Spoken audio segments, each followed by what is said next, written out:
नमस्कार। आज हम भारत के इतिहास के एक बहुत ही तनावपूर्ण अध्याय पर बात करने वाले हैं। इंडियन एयरलाइंस फ्लाइट IC 814 का अपहरण। इसे कंधार कांड भी कहते हैं। जी। हमारे पास कुछ स्रोत हैं इस पर, और आज हम उन्हीं के जरिए इस पूरी घटना को, इसकी परतों को समझने की कोशिश करेंगे। बिल्कुल, और हमारा मकसद यही है कि अपहरण कैसे हुआ, क्या मांगे थीं और फिर इसके नतीजे क्या रहे। जो भी जानकारी हमारे स्रोतों में है उस पर बात करें। हाँ, क्योंकि ये कोई एक दो दिन की बात नहीं थी, पूरे 7 दिन। पूरा देश जैसे सांस रोक कर बैठा था। सही कहा आपने, 7 दिन का संकट था ये। तो चलिए शुरू से शुरू करते हैं। तारीख थी 24 दिसंबर 1999। फ्लाइट IC 814 इंडियन एयरलाइंस की काठमांडू से दिल्ली आ रही थी। जी। और उड़ान भरने के कुछ ही देर बाद जैसे ही विमान भारतीय हवाई क्षेत्र में आया, उसे अगवा कर लिया गया। हाँ, स्रोत बताते हैं कि 5 लोग थे, हथियारबंद, नकाब पहने हुए, और वो सीधा कॉकपिट में घुस गए। उनके पास शायद बंदूकें और चाकू थे, जो उस वक्त कश्मीर में काफी सक्रिय माना जाता था। और उनकी मांगे भी शुरू से ही लगभग साफ थीं। क्या मांगे थीं? वो चाहते थे कि भारत की जेलों में बंद 3 खूंखार आतंकवादी रिहा किए जाएं। 3 आतंकवादी? कौन थे वो? नाम थे मौलाना मसूद अजहर, अहमद उमर सईद शेख और मुश्ताक अहमद जरगर। ये 3 नाम थे जिनकी रिहाई वो मांग रहे थे। अच्छा, तो अपहरण हुआ, मांगे सामने आ गईं, फिर विमान का क्या हुआ? वो दिल्ली तो नहीं आया? नहीं, बिल्कुल नहीं। विमान एक तरह से एक अनिश्चित यात्रा पर निकल पड़ा। पहले उसे अमृतसर ले जाया गया, भारत में। अमृतसर? वहां क्या हुआ?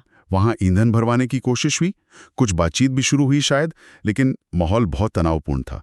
ज्यादा देर रुका नहीं विमान। फिर विमान उड़ गया लाहौर, पाकिस्तान के लिए। हाँ, वहां उसे फिर से ईंधन मिला, कुछ सामान भी शायद दिया गया, लेकिन पाकिस्तान ने भी उन्हें ज्यादा देर रुकने नहीं दिया। तो लाहौर के बाद एक मोड़ आया।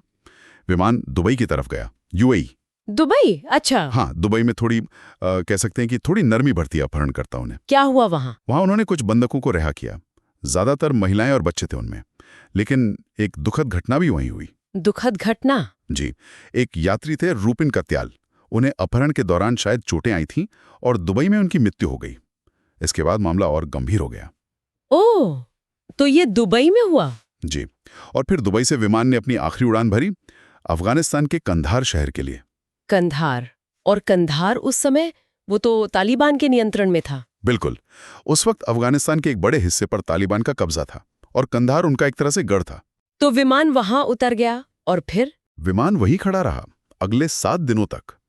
और ये 7 दिन बंधकों के लिए नरक से कम नहीं थे, जैसा कि स्रोत बताते हैं। 7 दिन कंधार में किस तरह के हालात थे अंदर? हालात बहुत खराब थे। सोचिए, एक विमान में 170 से ज्यादा लोग, खाने पीने की सप्लाई बहुत कम, साफ सफाई की व्यवस्था तो समझिए थी ही नहीं। उफ। और ऊपर से अपहरणकर्ताओं का मानसिक दबाव, बार बार धमकियां देना, यात्रियों में डर का माहौल था, कुछ मारपीट की खबरें भी थीं। ये तो बहुत ही भयानक स्थिति थी। और बाहर भारत सरकार क्या कर रही थी? बातचीत चल रही होगी। हाँ, बातचीत चल रही थी, लेकिन बहुत मुश्किल बातचीत थी। तालिबान का रवैया भी बहुत सहयोगी नहीं था शुरुआत में। भारत सरकार पर जबरदस्त दबाव था। दबाव तो होगा ही, एक तरफ इतने सारे लोगों की जान, जी। और दूसरी तरफ आतंकवादियों की मांग मान लेना। ये तो एक बहुत बड़ा फैसला था। क्या सरकार के अंदर भी इस पर बहस हुई? बिल्कुल। स्रोतों से यही पता चलता है कि सरकार के अंदर बहुत मंथन हुआ। क्या इन खूंखार आतंकवादियों को छोड़ना सही है?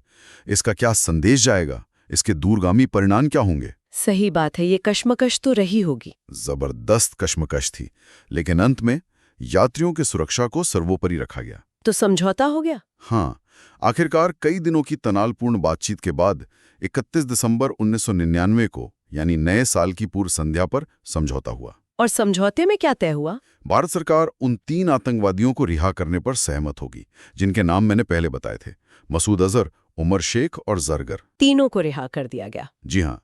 बदले में सभी बंधकों की सुरक्षित रिहाई हुई। भारत के तत्कालीन विदेश मंत्री खुद इन आतंकवादियों को लेकर कंधार गए थे। अच्छा, तो बंधक सुरक्षित वापस आ गए, ये तो राहत की बात थी। लेकिन इस पूरी घटना का असर क्या हुआ तात्कालिक तौर पर? तात्कालिक असर तो बहुत गहरा था।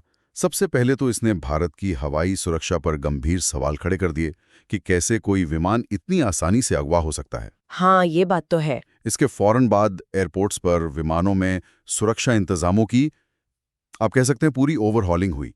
नियम बहुत कड़े कर दिए गए। और राजनीतिक तौर पर? राजनीतिक तौर पर भी सरकार के लिए एक बड़ी चुनौती साबित हुई। आलोचना भी हुई कि आतंकवादियों के आगे झुकना पड़ा, लेकिन उस वक्त शायद कोई और रास्ता नहीं दिख रहा था। तो ये थी पूरी कहानी। कैसे अपहरण हुआ, कहाँ कहाँ विमान गया, क्या मांगें थीं और कैसे अंततः रिहाई हुई। इसने वाकई देश को हिलाकर रख दिया था। बिल्कुल। और इसका असर सिर्फ फौरी नहीं था। जैसा मैंने कहा, सुरक्षा नीतियां बदली, लेकिन इसने आतंकवाद से निपटने की पूरी रणनीति पर सोचने को मजबूर किया। हाँ। अंतर्राष्ट्रीय सहयोग कितना जरूरी है, खासकर ऐसे मामलों में, और संकट के समय फैसला लेना कितना मुश्किल होता है, ये सब बातें उभर कर सामने आईं। ये एक तरह से भविष्य के लिए एक बड़ा सबक था। सही कहा। और ये हमें इस सवाल पर भी सोचने को मजबूर करता है कि जब ऐसी स्थिति आती है जहां इंसानी जिंदगी एक तरफ हो और राष्ट्रीय सुरक्षा के सिद्धांत दूसरी तरफ, तो वो संतुलन साधना कितना कठिन होता है। जी, ये हमेशा एक बहुत बड़ी चुनौती रहती है किसी भी राष्ट्र के लिए।